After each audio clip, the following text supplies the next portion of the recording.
So round 2 of the URC season, how did it go for the Welsh regions? Well, interestingly, one didn't even play. The Scarlets flew over to Ireland to face Connacht, couldn't land the plane because the storm was so bad and the wind would not allow it, so they had to get re-diverted to Manchester, managed to land there safely, but then they weren't able to take off again. So the game got cancelled, but no word from the URC as to when that game is going to take place again yet. We'll keep you updated on DragonSports.co.uk. But we'll move on to the rugby. Ospreys against Stormers, it was 26-10. Another decent performance, I will say. But the Ospreys were banging this game for a long period of it. At half-time, I think it was 10-8 the score.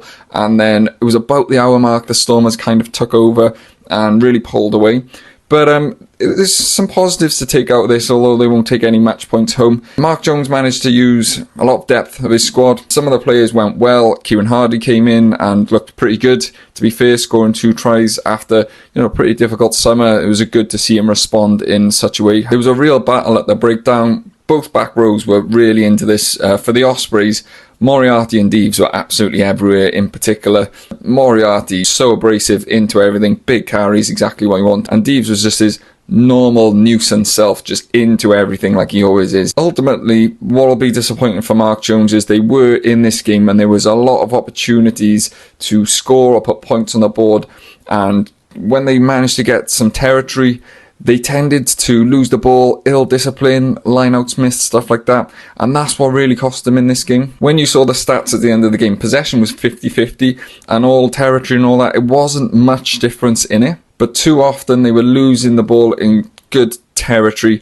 16 penalties in total, and that's what really killed them. Was a few positives though. Like I said, Hardy looked good. Lake was really good. 3 turnovers and some really big hits as well, which is what you want to see from him. Kasende looked good on the wing, dangerous, did really well in the air. And Hugh Sutton was a bit of an unsung hero. I never hear anyone say his name, but I always find when he plays for the Ospreys, he always has a solid afternoon, and he caused a lot of disruption at ruck time for the Stormers. Some good positive signs for Mark Jones and his squad amongst this. The Dragons then, just the Dragons.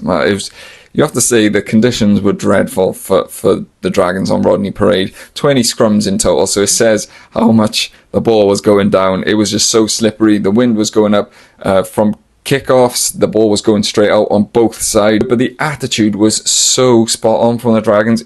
I haven't seen to memory over the last few years them be so dogged in every aspect of the game. The scrum was an issue, which I'll touch on in a minute, but just generally the pack and the backline, I criticised the backline last week for leaking a lot of line breaks and missing a lot of tackles, but they didn't this week. Everyone was flying into everything. As soon as there was a sniff of loose ball, they were flying on it, and it was a real good attitude, and that's what really kept them in the game. But ultimately, what this game will be remembered for was the last passage of play.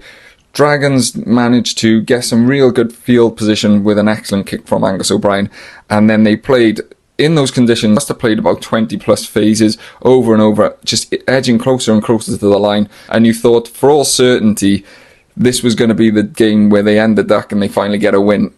But for some reason, I don't know what it was, they were basically on the line for about 5 minutes, and whether it was Roger Williams or Tinas de Beer, Tinas was in the pocket, but the ball just never came to him, and there was literally so many opportunities where he's bang in the middle. It's easy for us to say, go for the drop goal, but there were so many chances and they weren't breaking the Sharks down. Eventually, get over the line and knock it on over the line, and the game is over and they walk away. I mean, it's a result, it's not a loss for the Dragons, but this will be one that got away. There's a few bright sparks to pick out of this. Anisi on the wing was really good. Tinas de Beer was really good.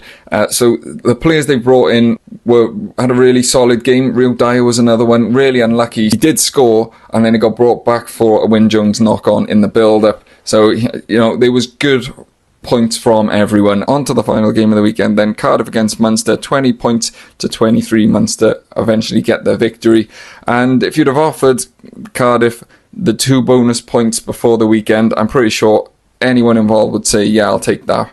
But they should have won this game, and they will be very disappointed that they didn't. Really targeted the breakdown, 6 turnovers in total there, which was really impressive.